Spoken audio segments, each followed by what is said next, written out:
அனைவருக்கும்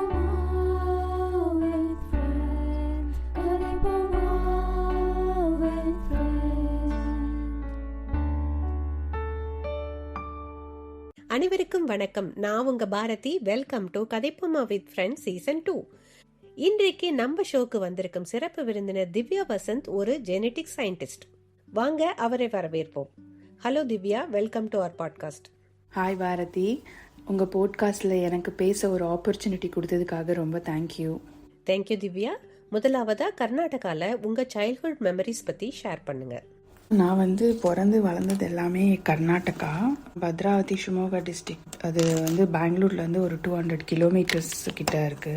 இந்த இடத்த கேட்வே ஆஃப் மல்நாடு அப்படின்னு சொல்லுவாங்க. ஏன்னா இங்கே ரொம்ப பியூட்டிஃபுல்லாக லஸ்டிக் லேண்ட்ஸ்கேப்ஸ் இருக்கும். நிறைய natural water falls, water reservoirs, coffee, tea estates, vanilla plantation அப்படின்னு ரொம்ப பச்சை பசைன்னு ரொம்ப அழகாக இருக்கும்.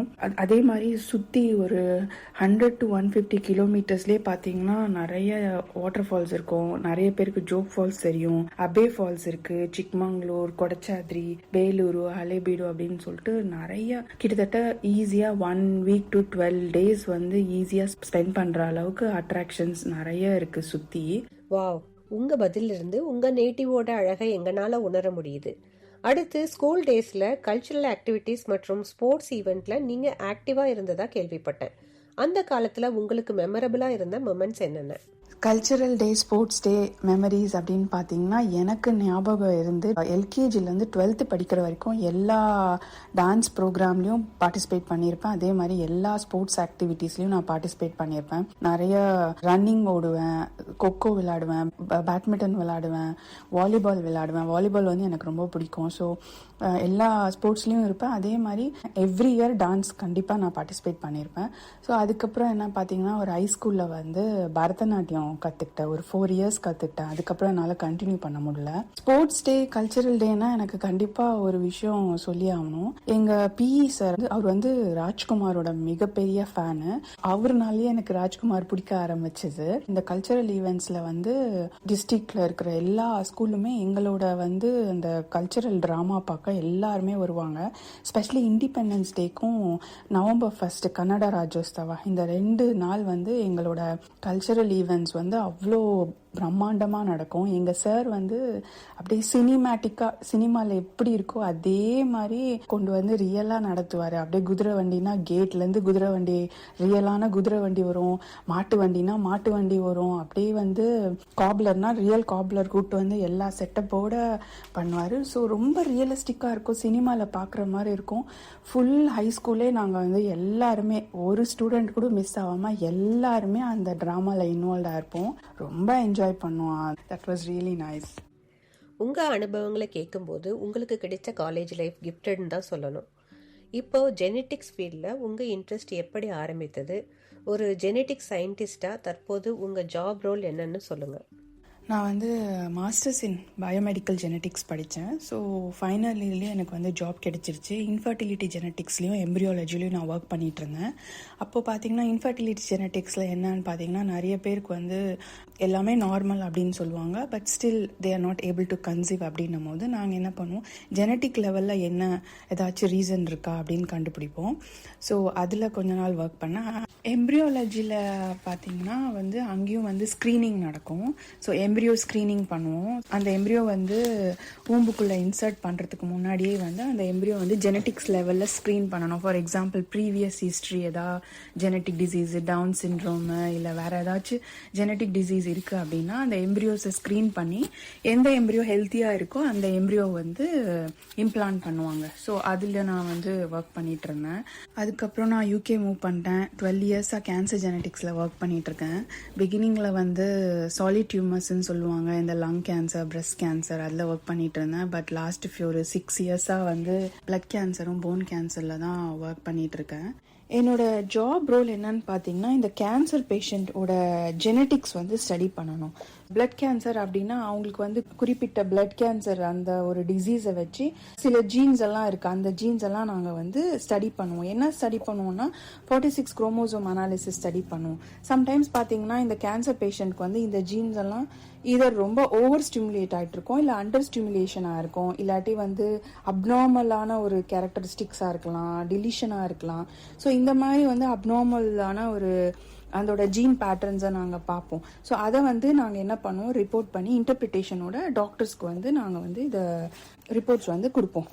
இந்த ரிப்போர்ட்ஸ் வச்சு டாக்டர்ஸ் என்ன பண்ணுவாங்கன்னா அந்த பேஷண்ட்டுக்கு வந்து அந்த ஜீன் ஸ்டடி பேஸ் பண்ணி அவங்களுக்கு வந்து குறிப்பிட்ட பர்சனலைஸ்டு டயக்னாஸ்டிக்ஸ் அப்படின்னு சொல்லுவாங்க. இப்போ ரீசெண்டாக ஒரு லாஸ்ட் 2 டெக்கேட்ஸில் பார்த்தீங்கன்னா எல்லாருக்குமே கேன்சர் பேஷண்ட்க்கு வந்து மோஸ்ட்லி பர்சனலைஸ்டு ட்ரீட்மெண்ட் அப்படின்னு தான் சொல்லுவாங்க.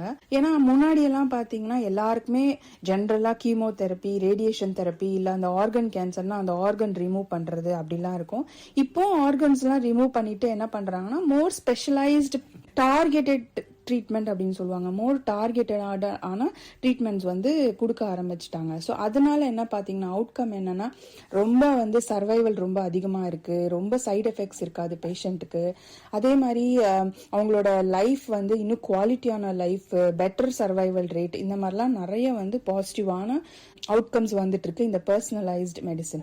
பர்சனலைஸ்ட் மெடிசன் அப்படின்னா நான் வந்து ஒரு பிரீஃபா சொல்லணும், ஒரு ஷார்ட்டா சொல்லணும்னு பாத்தீங்கன்னா எல்லாருக்குமே வந்து இப்போ வந்து சிக் ஆயிடுவோம். நம்ம ஒரு கோல்டோ ஏதோ ஒரு வைரல் இன்ஃபெக்ஷன் அப்படின்னா நம்ம பாராசிட்டமால் எடுக்க மாட்டோம். நமக்கு என்ன வைரஸ் இருக்கோ அந்த வைரஸ்க்கு ஏத்த ஒரு டார்கெட்டான ஒரு ஆன்டிபயோட்டிக்ஸ் நம்மளுக்கு பிரிஸ்கிரைப் பண்ணி கொடுப்பாங்க. அதே மாதிரிதான் கேன்சர் பேஷண்ட்டுக்கும் எல்லாருக்குமே வந்து முன்னாடி பாத்தீங்கன்னா கேன்சர்னா கீமோ கொடுத்துட்டு மெடிசன் கொடுத்து அதை கீமோ ரேடியேஷன் அப்படி கொடுத்துட்டு இருப்பாங்க. இப்பெல்லாம் என்ன பண்றாங்கன்னா கீமோ ரேடியேஷன் வந்து ஒரு தேவைப்பட்டா கொடுக்குறாங்க. பட் மெயினா பாத்தீங்கன்னா எந்த ஜீன் அஃபெக்ட் ஆயிருக்கோ அந்த ஜீன்ஸ்க்கு வந்து நிறைய மெடிசின்ஸ் வந்துடுச்சு. ஸோ அந்த டார்கெட்டான வந்து மெடிசின்ஸ் வந்து கொடுக்குறாங்க. ஸோ இந்த மாதிரி ஒரு பர்சனலைஸ் மெடிசின்ஸ்ல பாத்தீங்கன்னா வந்து நிறைய சைடு எஃபெக்ட்ஸ் கிடையாது. ஹேர் லாஸ், கீமோதெரப்பில இருக்கிற எந்த சைடு எஃபெக்ட்ஸ்க்கும் இவங்களுக்குலாம் இருக்காது. ரொம்ப நார்மலான ஒரு லைஃபை லீட் பண்ணுவாங்க. அந்த மெடிசின்ஸும் ஒரு டேப்லெட்டா கிடைக்கும் சில டைம்ல. ஸோ ஒரு டேப்லெட் மட்டும் எடுத்துக்கிட்டு குவாலிட்டி ஆஃப் லைஃபும் நல்லா இருக்கு. They live longer. நிறைய வந்து சர்வைவலும் இன்னும் நல்லா பெட்டரா இருக்கு.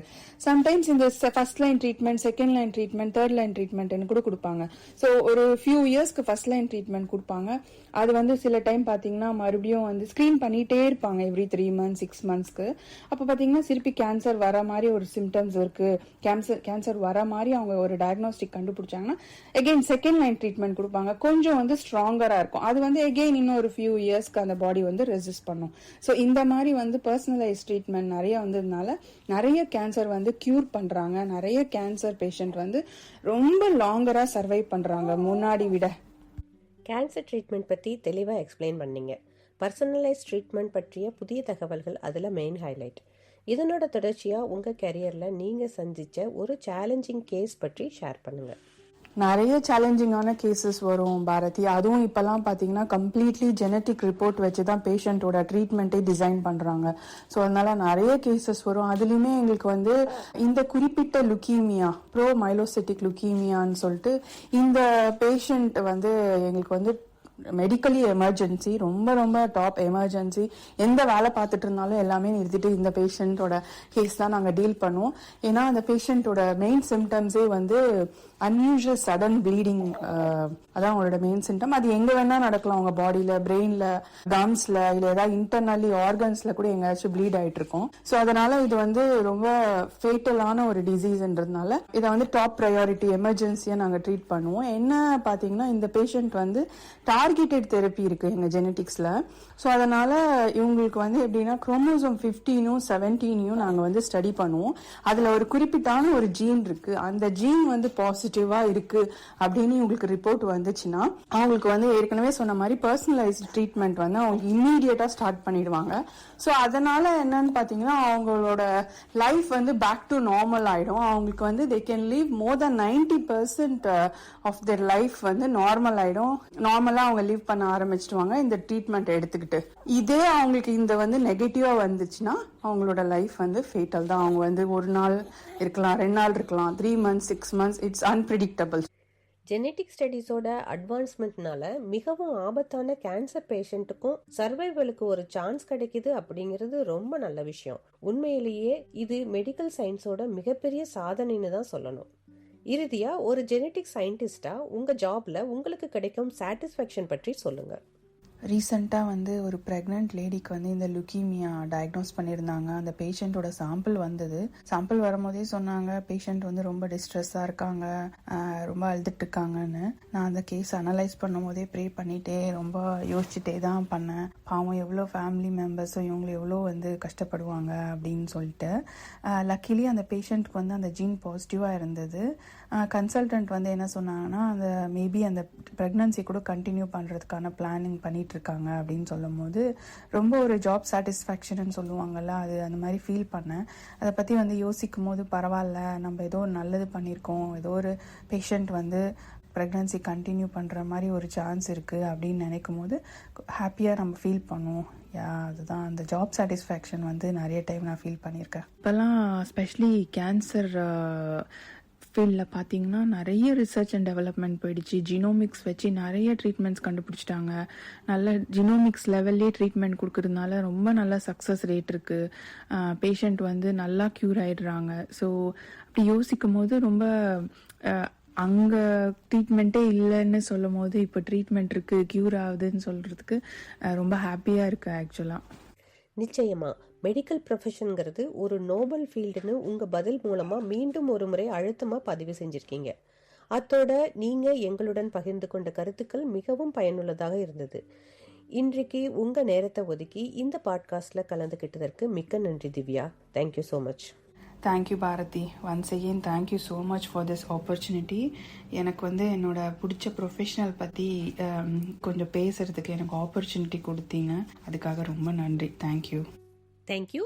ஒரு மகிழ்ச்சியான செய்தியோட இந்த பாட்காஸ்டை நிறைவு செய்கிறேன். இதுவரைக்கும் நம்ம கம்யூனிட்டியில இருக்கிற 50 அற்புதமான பெண்களோட உரையாடி அவர்களின் வாழ்க்கை பயணம், அனுபவங்கள், சாதனைகள் மற்றும் ஊக்கமளிக்கும் கதைகளை அறிந்து கொண்டோம். அந்த பயணத்துல என்னோடு பங்கு பெற்ற ஒவ்வொருவருக்கும் என் மனமார்ந்த நன்றிகள். இது ஒரு முடிவல்ல, இன்னும் அழகான ஒரு தொடக்கம். வரவிருக்கும் புதிய சீசன்ல மேலும் பல பெண்களோட உரையாடி புதிய கதைகளை கேட்டு புதிய சிந்தனைகளை பகிர்ந்து கொள்ள போகிறோம். மீண்டும் சந்திப்போம். நன்றி.